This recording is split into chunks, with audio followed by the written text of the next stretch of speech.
All right, you're here with us at prime time. It's that time, 7 o'clock.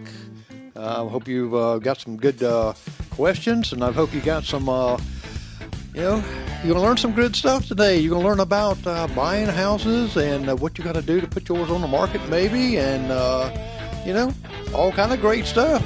I'm Jerry McKee, and welcome to Prime Time.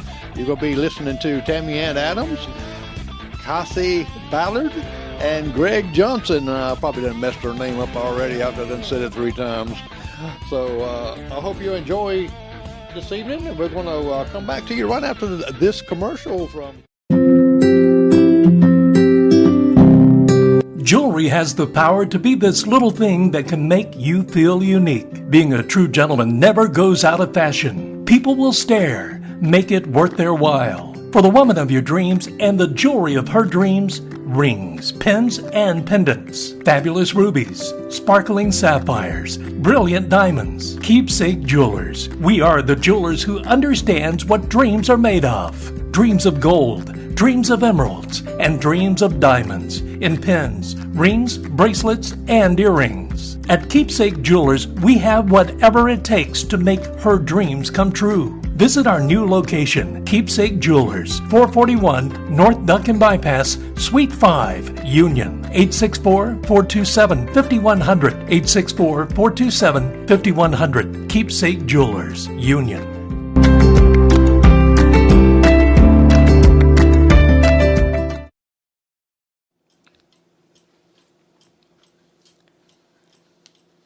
All right, we're back. You got...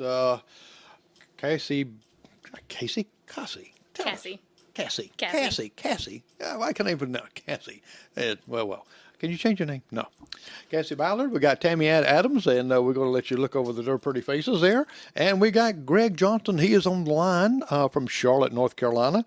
And welcome, you guys. I appreciate y'all coming. Tamiann, tell us a little bit who you are and who you represent and what you do. Okay, well, thank you for having us.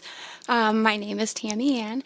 I am a resident of Union County for 17 years now, and I am in my 4th year of real estate and my 1st year with Berkshire Hathaway Sedan Joiner. Well, great. My name is Cassie. I'm actually just recently new in the mortgage business, about a year in with Go Mortgage, and I absolutely love everything about it and everything I do.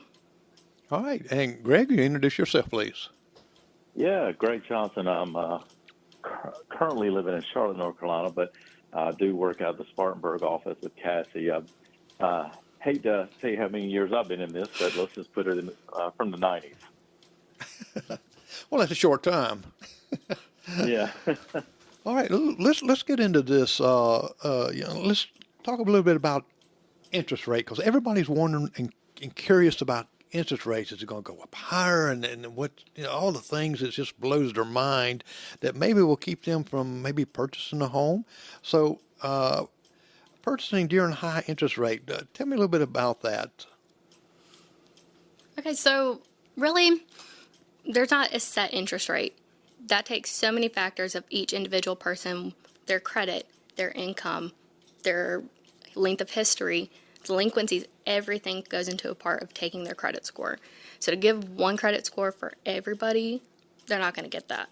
Right. What is a good credit score that I know sometimes we don't have perfect ones.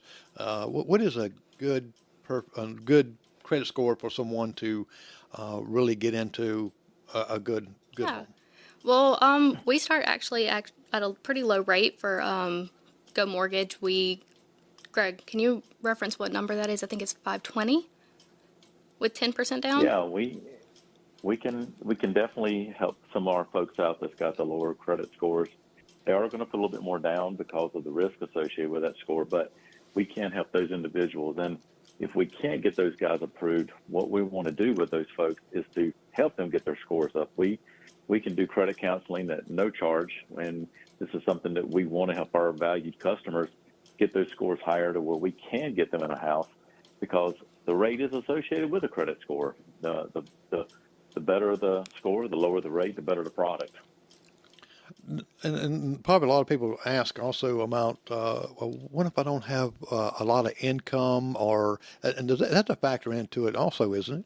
Doesn't factor more into credit as well as more as the purchase price and the overall monthly payments. So for me, when you give me your income, I'm going to take that, calculate it out how much it is per month. I'm going to pull your credit, see how much you have in debt. That's going to be your debt to income ratio. Then we're going to factor in how much a house is that you can afford. Most of the times we only go up to about 50% of your debt to income ratio with your house and all your other debts included. So for everyone, that's going to vary. And then I also like to ask, what is a good comfortable monthly payment for you compared to what you want to purchase? Because sometimes we want a $400,000 home, but that's not in our budget yet. So starter homes, we kind of go off of that, and we just find where's a good comfortable range for you before you go out looking for homes. Now, is it easier for someone to purchase a new home versus one that's already built? I mean, is it, because a lot of people say, well, I can maybe afford or get one that's already built versus I'll never get one that I won't have built. Well, I mean, there are different prices. So with Go Mortgage here in Spartanburg, we are actually preferred lenders with SK Builders. They have residents in Bowling Springs, Moore. There's one, I believe, one in Duncan, few all over the place, and we're preferred lenders with them. So when you go with us, you also get a seller credit that goes towards your down payment, your closing cost, buying down an interest rate to get a better rate, goes through all that. But they actually start homes in the mid 200s. So it's actually not as bad as most people think it is. If you want to do that, that's a great option because it's all new appliances, warranties. You don't have to worry about your floor being old or your ceiling being a few years old. Right, because that's one thing that I was always kind of concerned about. And if you purchased one that was already built for so many years, now. Do you as a finance company, do you look at at the house as appraised, or do you rely on the realtor to help you out there? Well, when we're first going under contract, we're going to look at that, but the appraisal is really what's going to come into play. If it does not appraise for the value, that can cause issues down the line. Okay. Tamiann, when you're showing someone... Secondly, we are going to look... Go ahead, Greg. I'm sorry. Okay, yeah, and I was going to say, and secondly, can I add on top of what Cassie's saying, is that as long as the house does not have any noted repairs that the lender is afraid to finance, we don't really care the age of the home. I mean, it could be, an older home. It could be a brand new home. It could be a manufactured home, modular home. At the end of the day, as Cassie said, we're going to look at the appraised value to make sure it's appraising for what the house is on the market for, and look for any kind of repairs, and we can work through those things as well. Unless the seller just can't make those accommodations. Now, Tamiann, when someone comes to you and says, "Look, I'm looking to purchase a home," what are some of the things you first talk to them about? I pretty much try and first of all, make sure that they have a approval and that they've taken care of their financing, so that we can know that we're looking at houses that are appropriate matched. So that's the very first step. Yes. Someone come to you and saying, "Okay, I want to purchase a home." That is the very first step that you recommend, or you have to have. Or they need to provide a statement showing that they have cash if they're buying with cash. Right. Because it's a lot of work, and you have people that are, leaving their homes to let people come into them, and it's a hassle. So they want people coming into their homes that are qualified to buy Right. and serious. So other than that, I also try and figure out what their needs are, what they want versus their dream list, because Right. we all can dream, but try and get them focused on what size house they need, how many bedrooms, land, if they need a fenced yard. I love to ask about pets, because a lot of people won't even look at houses that don't have fenced yards.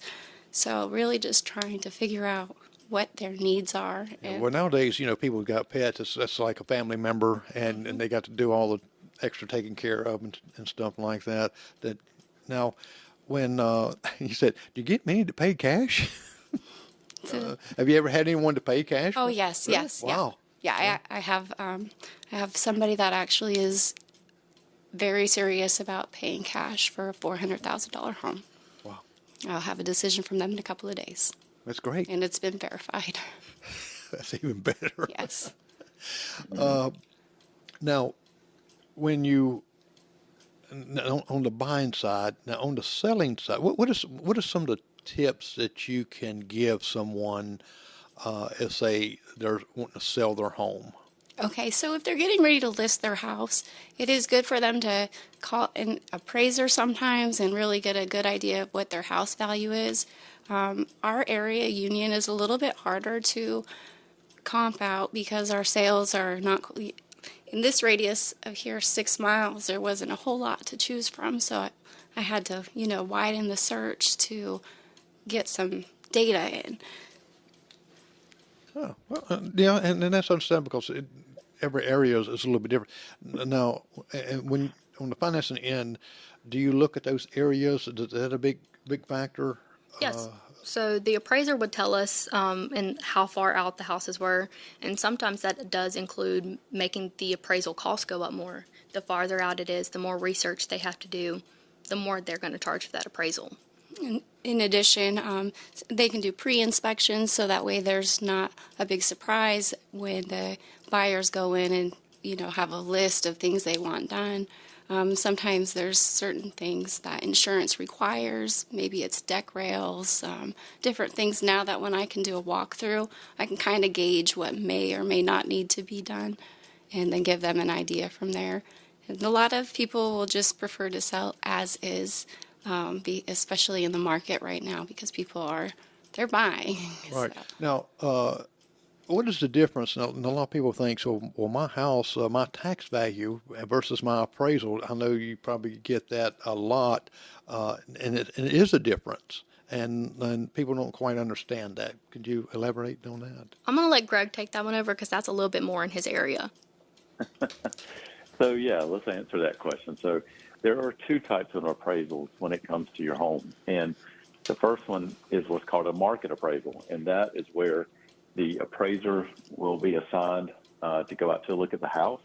He's going to now take that subject property and compare it to other homes of similarity that are recently sold, and he's going to come up with his opinion, her opinion of what is considered market value. An assessed value is where the county assessor will go out to your property and determine a taxable value to your house. So you want that number to be lower than the market value. So you're paying taxes on a lower number than you do on a true market value. So there's two different formulas. The formula that the tax assessor uses is going to be based on their criteria, and the appraiser for real estate is going to be using it based on current sales data. Okay. Well, I was kind of wondering that myself because it was, I've heard that quite a bit, said, well, my tax value says this and I'm selling it for this. And, and they kind of want to blend them both together a lot of times. They do. And the thing is, you don't want to use your tax assessed value to sell it. You want to go out, as Tammy said, go out and have a real estate appraiser go out there and tell you what their opinion of value is, because you're probably going to find that market appraisal is going to come in a good bit more than that tax assessed value. Oh, great. Tamiann, now, what is the advantage of, now I see in Spartanburg, Greenville, all around like that, they building these multitudes of apartments. And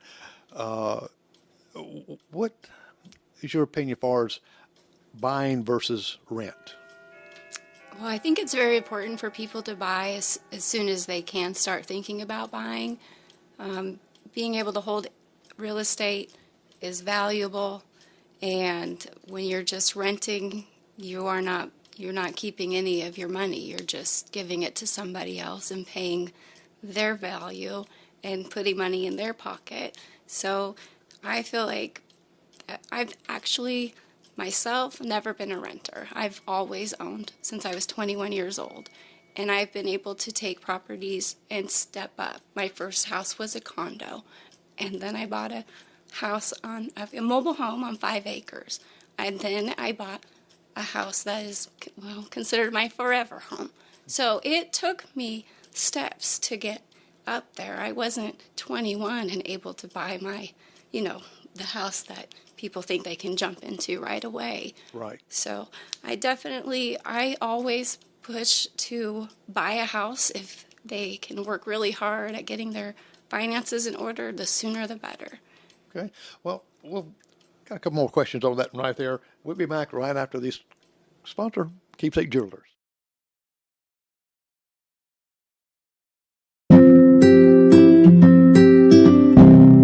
Jewelry has the power to be this little thing that can make you feel unique. Being a true gentleman never goes out of fashion. People will stare. Make it worth their while. For the woman of your dreams and the jewelry of her dreams, rings, pins, and pendants, fabulous rubies, sparkling sapphires, brilliant diamonds. Keepsake Jewelers. We are the jewelers who understands what dreams are made of. Dreams of gold, dreams of emeralds, and dreams of diamonds in pins, rings, bracelets, and earrings. At Keepsake Jewelers, we have whatever it takes to make her dreams come true. Visit our new location, Keepsake Jewelers, 441 North Duncan Bypass, Suite 5, Union, 864-427-5100, 864-427-5100, Keepsake Jewelers, Union.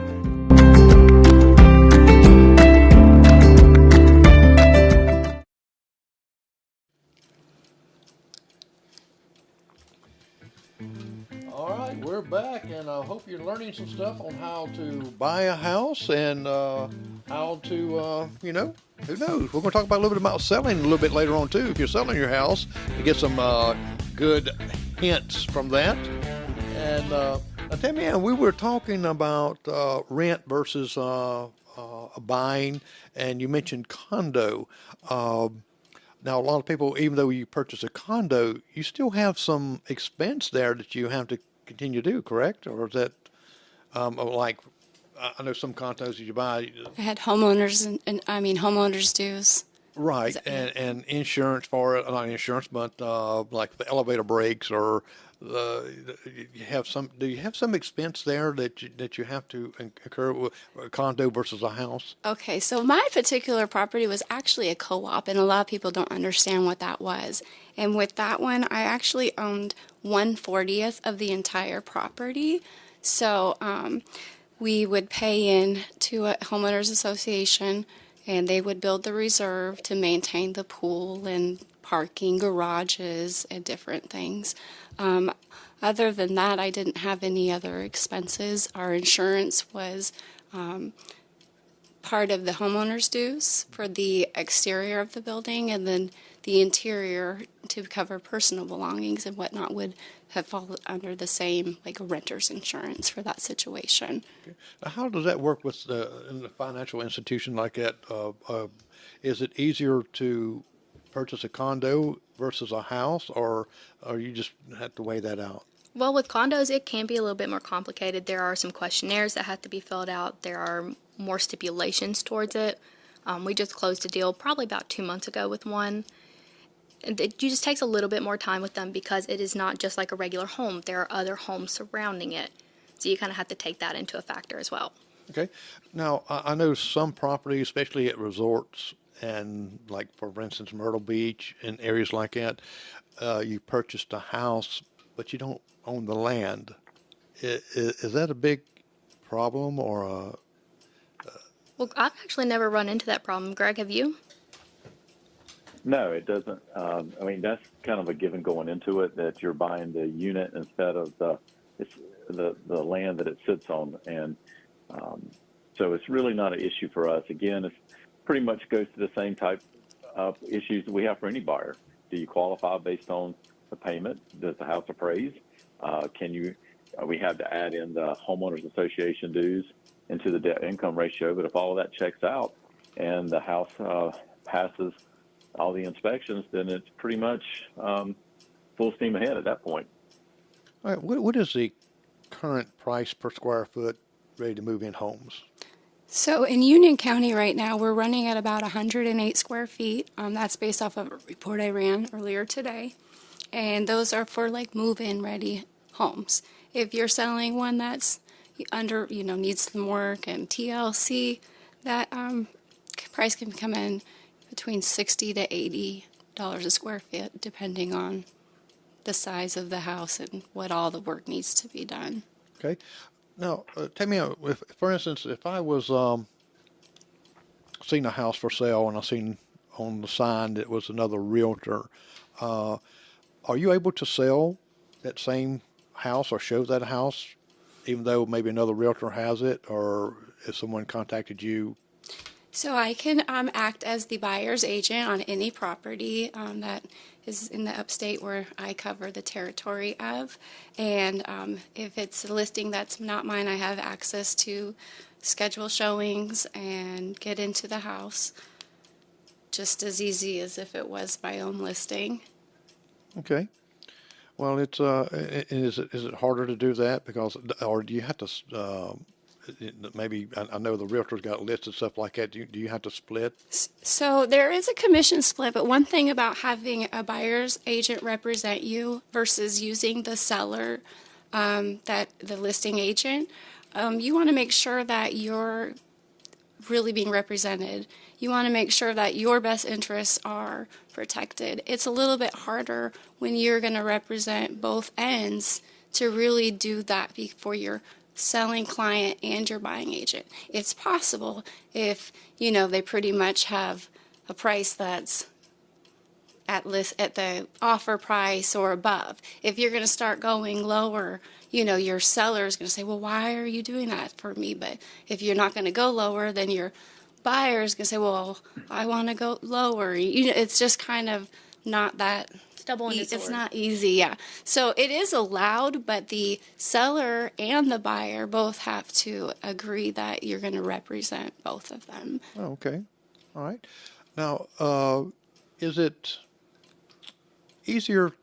No, some people think that it's almost like buying a car. You go in, you sign a little thing, and that's it right there. But it takes some time with the closing, stuff like it. Even is it more so with a already built home versus one that's being built, or is it stages in the one that's being built?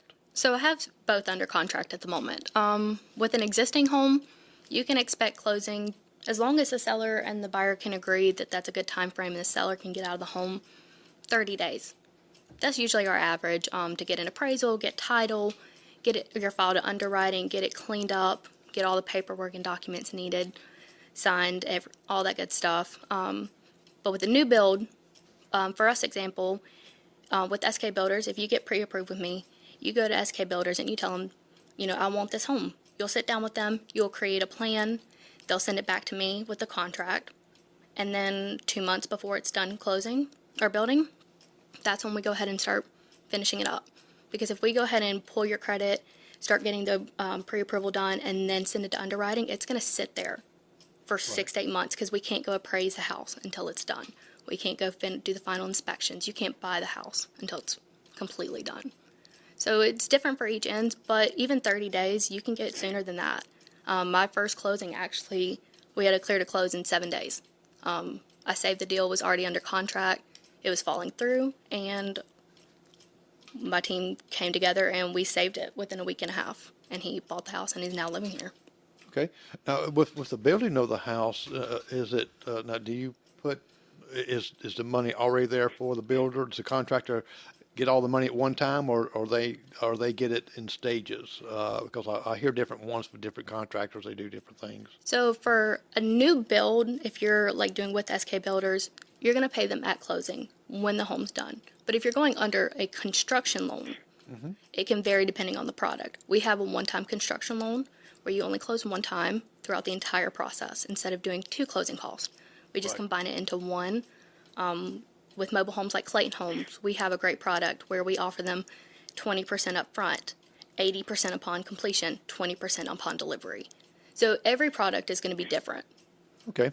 Yeah, I learned something there. I didn't know how they worked that as far as, you sit there and you said, okay, I'm going to build a house. You got the money like that.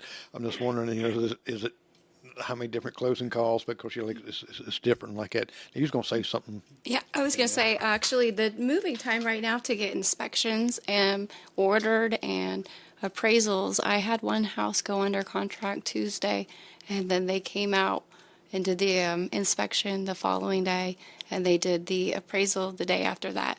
So they were starting with a 30-day close, but it's looking like it might be 24 days maybe.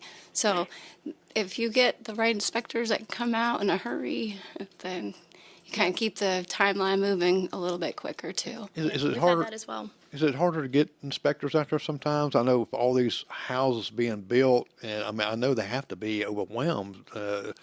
So I was actually challenged this week to find an inspector with the area I was in, Anderson stuff. I had a competing offer with 8 other offers.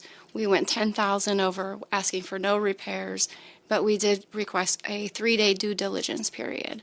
And that first one, it didn't work out. They wanted somebody that didn't want any due diligence period. But I recommend to all my buyers to do their due diligence and make sure they know what they're buying, because you can't always look at a house and know what's behind those walls, or if they've covered it up with put new walls up and just went over old mold or something. So I would never feel comfortable having a buyer buy that, without, especially if it's not one that they're planning on going in and rehabbing. If they know what's as is, and they're going to go in a rehab, that's a little bit different. They take on the risk there.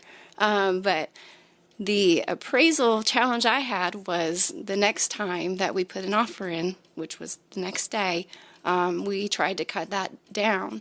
And I had been told just at my last sales meeting by a fellow that they could do 2-day turnaround. So I thought I'd call them, and I did, and they weren't able to help, and I ended up reaching out. Berkshire has a very large network. We really pull together and pass information around, and now I have an inspection company that I think I'll probably always use, because I can go on and I can schedule it myself. I can see the dates available, the times available, and I was able to get next day inspection. So he was able to see the report and feel comfortable with it and get the go-ahead to, go ahead and have it appraised. So timelines are quite interesting right now. A month ago, I had no idea that an inspection could be done that quick. I had no idea. Now, do some people, do they get someone to come in and inspect their house, say, privately without without either the county coming in or whatever like that? Is this what you're talking about as far as when house inspectors that will come in and for a fee and stuff, they come in and check everything? Mm-hmm. Have y'all used those or? So we don't. I don't really look at the inspection that the home buyer's going to get. They usually ask not to see it. I only want the appraisal. Yeah. I don't want to know, because there are some things that the inspection's going to find that the appraiser says is not absolutely necessary to be lendable. Right. So I don't want to know what's going on behind the walls. Yeah. So as long as I just see what's necessary for the appraisal, and the sellers are willing to do that, then I'm good with it. Because technically they don't have to have the inspection done. No, it's not absolutely necessary, but it's very recommended. Yes. Right. And have you found any surprises? Oh, yes, we have found lots of surprises. And actually, I feel like I've had plenty of people walk, and rightfully so, and I don't feel any kind of way about that, because my clients, I want them to buy something that I would also buy. Right. And if it's something that they aren't up for the challenge or don't have the means to do the work, it's best to just keep looking, because every day, I'm sure you notice something new is popping up in the area. So. Right. Now, what does he recommend when someone's looking at a house? What is some of the main factors that you want them to really look at? Not just come in and say, "Well, this is just pretty," but looking at some things that and bring it to their attention. What are some of these things that you recommend? So a lot of times when I go in with buyers, I will send them in the house and let them look around. In the meantime, I'm outside, kind of looking at the roof. I'm looking at the foundation and, exterior issues that kind of maybe it's missing some sideboarding up top or, something that might be due to water damage, something that to try and figure out what might have caused that. And then once they come outside, I go inside, because first I just kind of go in and turn all the lights. Usually we're on a schedule going from one house to the next. I'm not always getting there before them. We're right together. I go inside, and I in the older homes especially, I kind of feel around on the floors for any soft spots that I might see. I look for water damage in the house, and just really foundation and roof seems to be the most important. And then having the plumbing inspected is always important as well. Right. Well, I tell you what, we're going to be right back. We'll talk about some plumbing and some things here in just a moment. We'll let our sponsor, Keepsake Jewelers, come back again with us as we're at the 30-minute mark, and we'll be right back.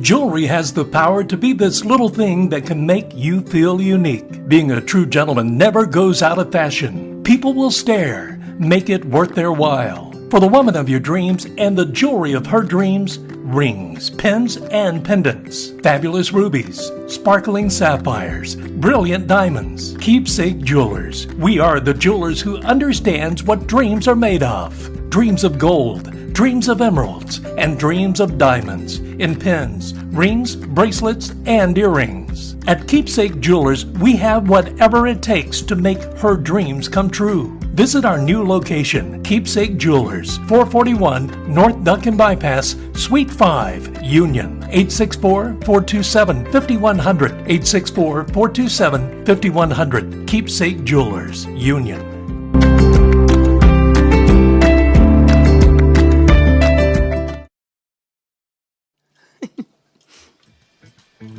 Okay, we're back, and hope you're enjoying the show and get some lot of information. I tell you what, we're talking to Cassie Ballard and Tammy Adams, and we are talking to Greg Johnson in Charlotte, and we're finding out how this stuff works.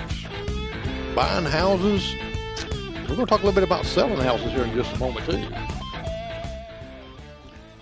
Now, Tamiann, now, what is the responsibility of a seller as far as disclosing everything on their house? Is it, what do you tell a seller that's going to sell their house, some of the things that they really need to be open with? Okay, so the seller actually has a form that I am not permitted to fill out. They're the only ones that are permitted to fill it out. It is called the seller's disclosure statement. It is loaded with all of the information about the house, everything you can think of.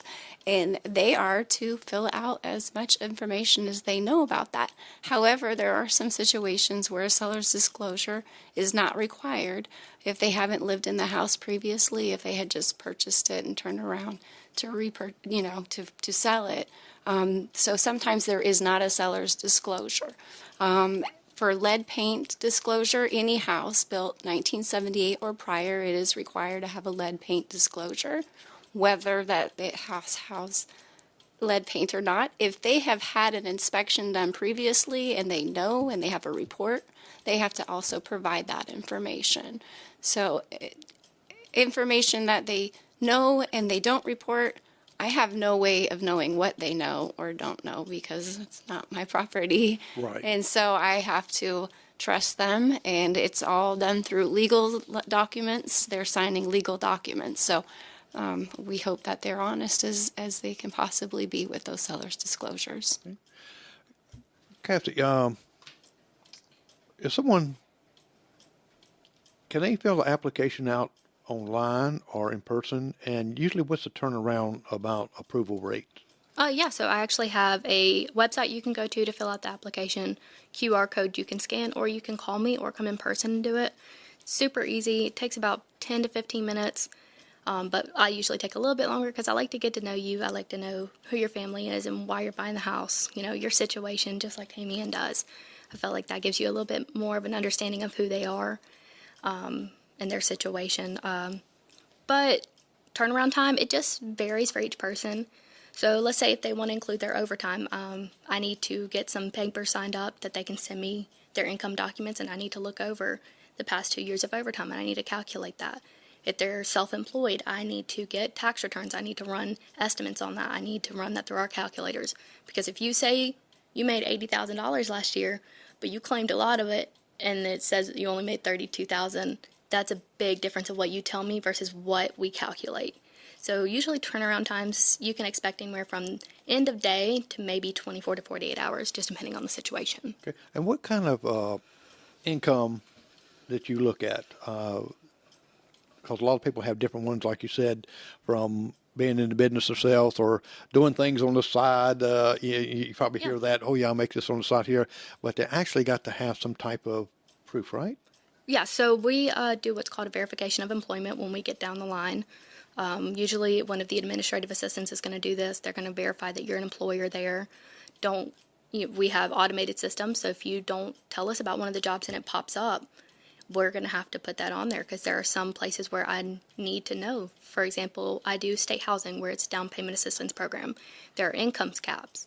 If you go over that income cap, you no longer qualify for that down payment. That comes with a really great interest rate. And it's super easy. You're good, sweetie. But, so we'll find that out.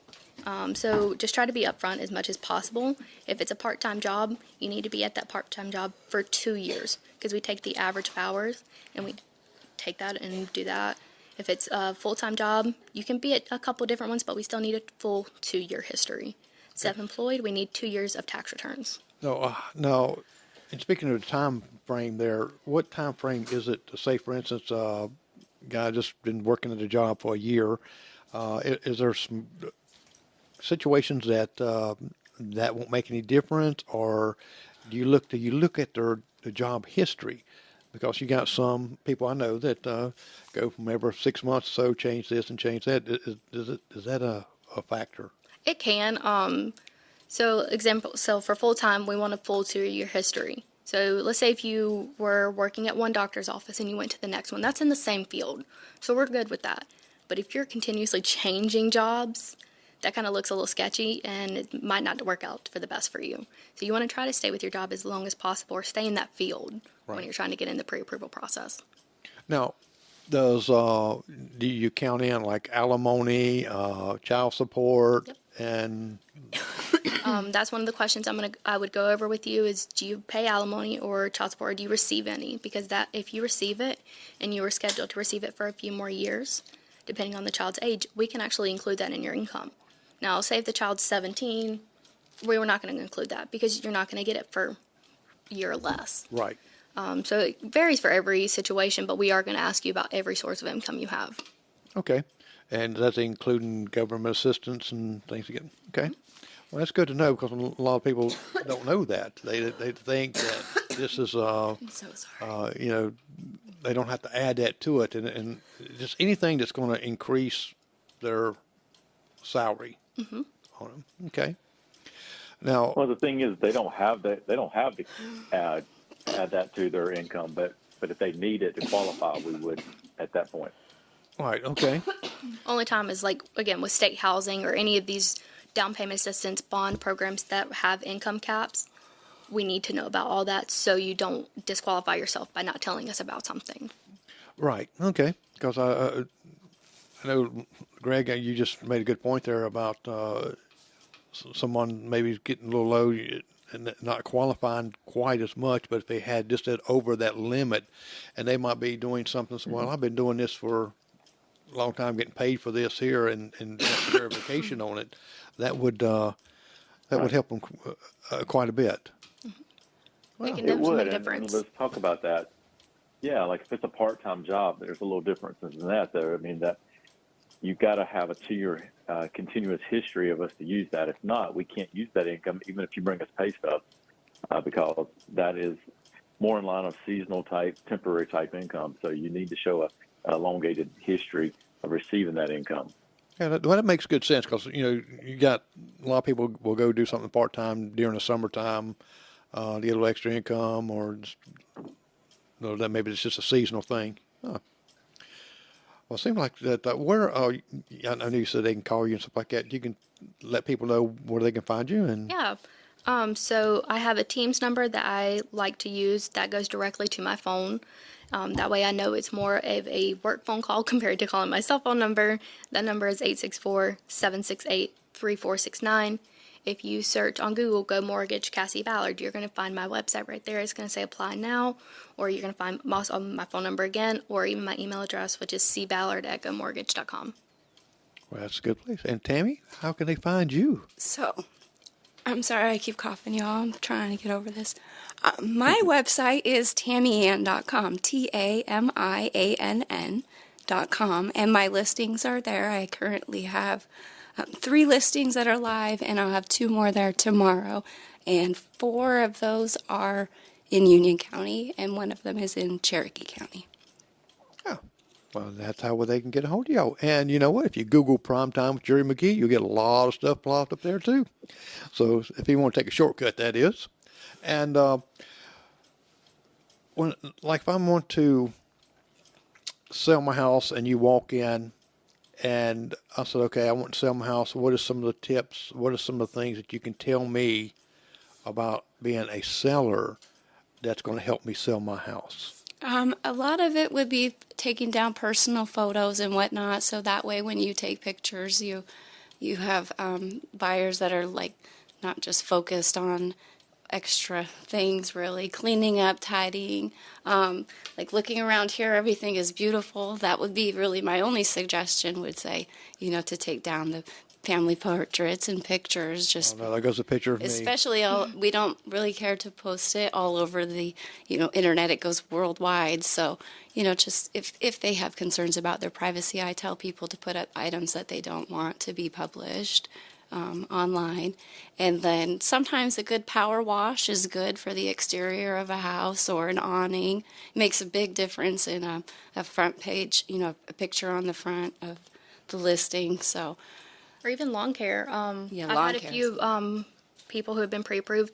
They'll actually go drive by the house before they even talk to their agent about going to see this house. And if it's unkept, they're not going to want to go in there. Right. I've had a lot of people turn away from that. Because they probably figure if it's outside, if it's growed up and stuff like that, then the inside is, Yep. Yeah. And that's actually, I just had on my way here one of the listings that went live today. The seller asked me, do I have anybody local that I can call to cut my grass? And I said, I sure do. Alexander's Upstate Services, and that's actually my son and my brother, and they are LLC'd, and they've been busy doing a lot of work for the clients that I have because first I would give them other numbers, but a lot of the people that are local, they have a lot of business and they're busy. So I called my son for one, and now he's been busy ever since. Well, that's good that you have a list of people that you can use that they can say, and that lets them know that they make you feel comfortable too, that, hey, this person knows these people here, and when you recommend someone, you stand behind that person. You just don't recommend anyone that's not going to do a good job. That's correct, and I really am happy because the feedback I've been getting from them and the pictures I've seen of their work, my brother and son, they've been doing work for a long time, but to actually send them to somebody's house and make sure that they do an appropriate job, that was it took me a bit before I actually did refer them to, so I needed to see them being consistent and, showing up to places on time, and they're doing a fabulous job. Now, do you recommend when you walk into some of these houses, and I've come in some of the houses, as far as not needing painting, but you walk in and there's this blue room and there's this red room and there's this yellow room. Does the multicolors, is it harder to sell the multicolors than it is a So blend? you'll see a lot of investors will go in and they use agreeable gray. Right now, that's the big thing. In the 80s, it was eggshell white. I remember my grandma. My grandma was a broker for 30 years, so real estate has been a part of my life forever. But now everywhere I go, I see that gray, and that's pretty much what's standard. I have one listing right now that is beautiful, but you do walk in and the living room is yellow and the kitchen is blue and there's a bathroom that's a different yellow and there's a bedroom that's green and there's a bedroom that's pink. The master bedroom is a perfect neutral color, and I wish that the whole house had been just painted one color because that buyers don't want to do work if they want to buy a move-in ready house, but paint's one of the easiest things they can do. Yeah, and that's to me, if I bought something, I don't want to work on it. I don't want to have to build onto it or build a porch or build this and this right here. If I just purchased it right then, I want to go in and just relax like that. Now, I've heard all kind of stories like, oh, well, I've heard about the pictures, take your personal pictures down. Other pictures is okay, but, take some of those down. It makes it look more. But they says, and light some candles. One that's kind of like a bread baking. I haven't smelled anything since like December of 2022, I think. So when I go into houses now, I sometimes have to bring one of my children to tell me if it smells moldy or not when they're in there, because I need to make sure that my sellers that are out of state know what they're getting into. Right. So candles are helpful and peaceful. You especially want to have some oil burning if you have pets in the house or cats. We did one showing a few years ago, and this lady had so many cats, but I could smell then. It smelled beautiful in her house, and she had regulated it very well. So smell is definitely important for those that can smell. So before somebody comes and looks at your house, you don't cook a pot of greens. No, and actually... Maybe some cookies instead. Recently, about a month ago, I went into a showing, and the tenant was there, and she was frying fish, and I actually I sometimes get these phantom smells, and the lady that was buying, she didn't want to stay in that house. She walked right out pretty much within 15 minutes she was in and out the whole property quick. Now, So. the flooring, some people have mixed emotions as far as carpet versus hardwood floors. What is the trend now for that? It seems to be the luxury vinyl plank is becoming more and more popular. They're kind of skipping over the laminate flooring and going with the LVP. Well, it's really like DIY friendly too. So a lot of home buyers like to do those kind of works instead of having to do it and pay a contractor. You can learn how to do it at home. So Right. a lot of those things are becoming really popular. Okay. And what do you look for as far as in plumbing? Well, I don't crawl under houses. I would never do that. Don't anybody else do that. You can get MRSA, which is very dangerous.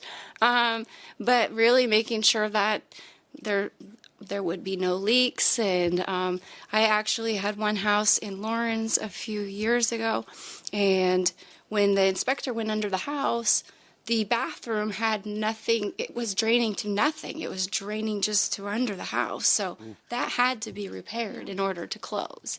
So that so far is really one of the only things I have ran into where the plumbing was an issue. Now, when the women folks come in the house, first thing they go look at that kitchen. Oh, yes. And is it, as far as cabinet space, is that one of the main? People love storage, any kind of storage, extra storage and cupboards and anything pantry-wise. When they don't have pantries, that's a little bit more difficult. So kitchens are definitely a big one. Right. Well, we're going to come back right after this message here. We got one last message to go here, and we're going to come back and talk about some of the outside appearance versus, we talked a little bit about the inside and with some of the things there. We're going to talk about a little bit of what is outside, some of the things that we can do to improve selling our house.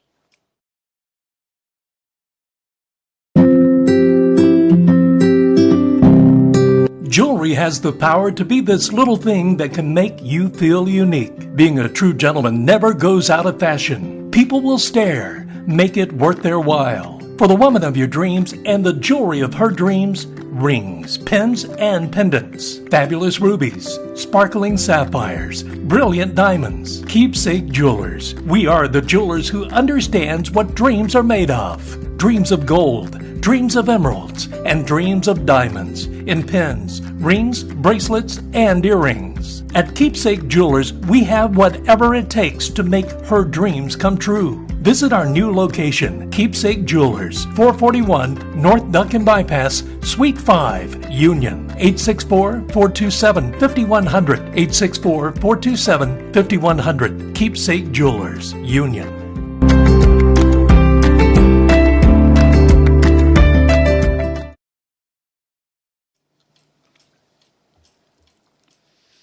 All right, we're back, and we've been learning a lot of stuff that we need to kind of do to our houses to sell them, and I want people to buy them. So you don't cook fish, don't cook greens, okay, when you want to show your house.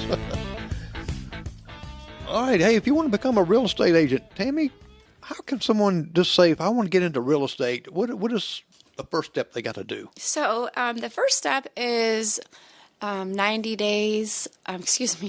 hours of a class. But in addition to that, you do have to have a background check. You have to go through the LLR and make sure that you are all clear to even take the test once the state test is available. They won't let you test unless you've had your background check done.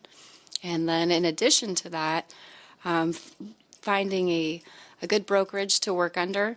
I made the mistake when I got started. I felt like because I was my grandma's right-hand little girl always, I knew what I was going to do.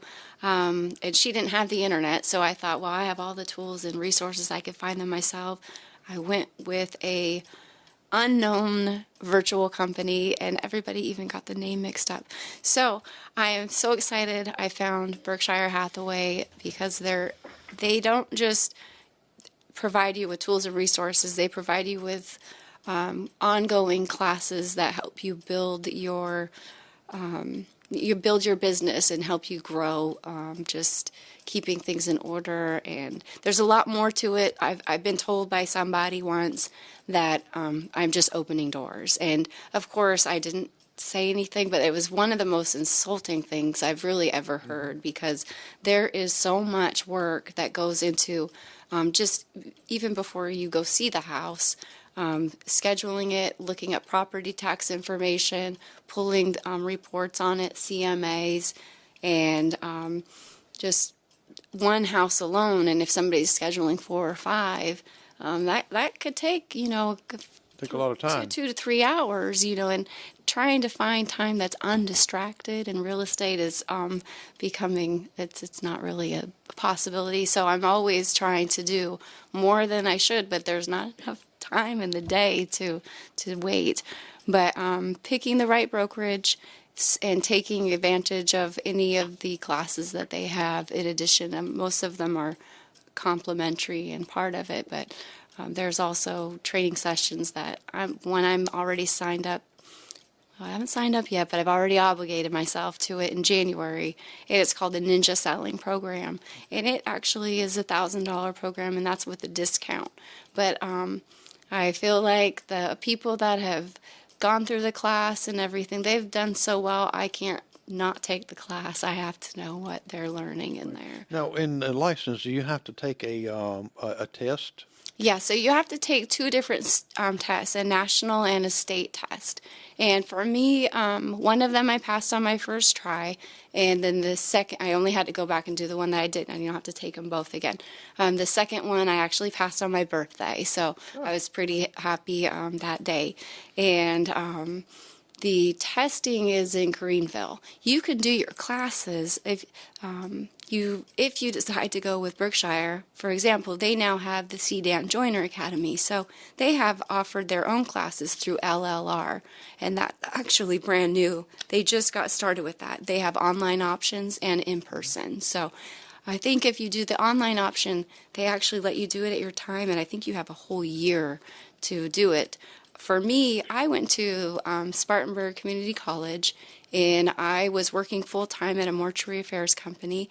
So I did Tuesdays and Thursdays, and I hightailed it down there and got home at 10 o'clock at night, and I just did it, got the hours out of the way as soon as I could. They also offer a class that's just 2 weeks, and you go Monday through Thursday or whichever, and you just kind of knock it out. Then there's a second class that comes after. So, And how old do you need to be? So for real estate, you can be 18 years of age. You can be any age to actually purchase real estate or sell, actually. Believe it or not, there's some interesting stuff behind that. And you also have to at least have a GED. Right. Mm-hmm. Now, you said you got some monthly in-person sessions starting in September and May through to May? So what I'm actually getting ready to do is Berkshire Hathaway has started, I guess the marketing is for Forever Agent. So Right. I can start helping people before they're ever ready to purchase a home. And me personally, I'm not sure about other agents.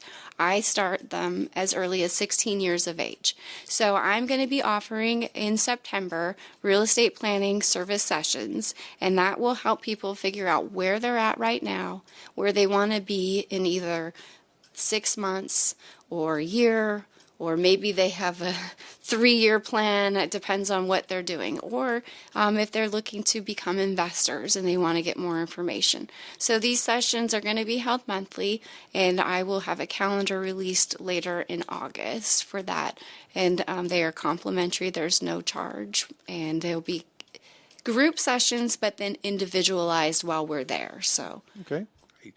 Now, Cassie, if someone wants to get into finance, I would say the first thing is, one, go talk to somebody that's doing it. Get a feel of it and decide if that's for you.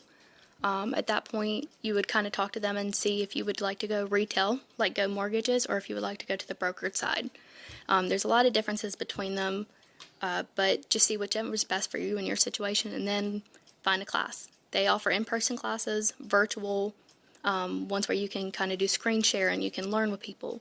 For me, I went and found Darren Stroud at Go Mortgage. He's my branch manager, and just started talking to him.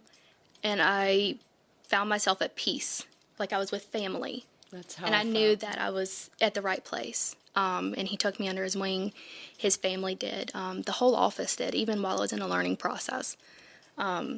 So you can take your course, you can choose your path, how long it takes based off of the course that you buy. You do have to purchase it.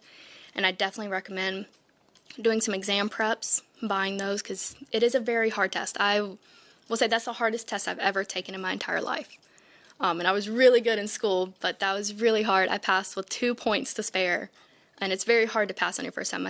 Greg, what the percentage of passing on your first time is what, like 40%? It's pretty low. Yeah, but Cassie said, the more preparation you can do, the better. But the overriding factor for both of us, as far as Tammy and Cassie and I are concerned, is we just want to help people. So the education that we put into this is for a reason, so we can give you the best service that we can and convey that to our clientele, and it's worth every minute. And we are glad that we're able to do what we do. you got to love math. Well, honestly, you got to be a little good at it. But, our computer system, once you learn the basics of it, you put the numbers in the computer, it's going to figure it out for you. Or I had to sit down with Greg a few days ago, and we came up and calculated some numbers together because we were both getting a little bit different than what our underwriters were getting. So that's where you come together as a team and do a whole effort. It's not a competition between us. We want all of us to succeed. Well, my son, he teaches math, so he's going to be very disappointed that they can use a computer to do all this, but he knows that already. It's nice to know the basics. to be able to, like, if someone were to come to me and say, hey, how much do you think I potentially could get pre-approved for based off of if my credit was this and my income was this, my debts were this. You should be able to, if you learned enough in your classes, to do that on your phone or on some sheet of paper without getting into the system. Well, the great thing about both of you, you get to meet a lot of people, different people. Every day is different. It's not just like doing the same, just gets boring. And, That's right. But I see people get in there and says, well, I've been working this one job, pushing this one button the whole time. That would drive me nuts. Yeah, it's a new challenge every day. I learn something every day. I do. And that's great. I mean, and you've been doing this how long? Just about a year. When I passed my test, I was so excited. When I tell you I felt like family, I didn't even call my mom first and tell her. I called my branch manager, Darren, and told him first before I told anybody in my family, because I was just so excited that he took a leap of faith on me, because you do also have to have somebody to be sponsoring you when you go to pass your exam and get your background check and your fingerprints done. So you have to make that connection. You have to find a sponsor. Yeah, thank you, Todd Colhib. And that's great that you have a company that's willing to take you under their wing to help you show the ropes and how to show different things that's going to build your career. It's not just a job, it's a career. And that's what you're looking at. And that's what exactly I get from my team. Like Greg, he joined in tonight. He's in Charlotte. He didn't have to do this. He doesn't get paid to do this, but my team, all of us were one big family, truly.